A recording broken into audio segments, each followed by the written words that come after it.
ते त्यांनी 5 वाजता जे आकडे दिले होते ते 58% दिलेले होते. मग 58% आकड्याच्या नंतर डायरेक्ट 11:59 त्यांनी 65.2% मतदान झालं असं जाहीर केलं.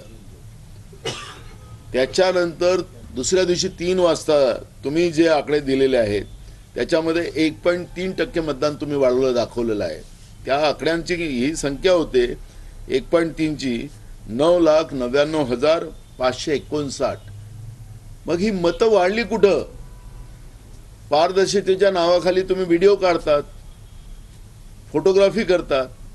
मग अशा 15-15, 20-20 किलोमीटर तर लाईन लागल्या नसतील. लागले असतील तर ते फोटो त्यांनी व्हिडिओ दाखवले पाहिजेत कुठे कुठे लाईनी लागल्यात.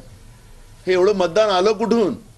6ला मतदान संपताना 1% असती, परंतु 6च पांढऱ्या लाईनच्या आतमध्ये असणारे मतदान 7, 8, 9 वाजेपर्यंत पण मतदान करत असतात जर जास्त लोक असली तर.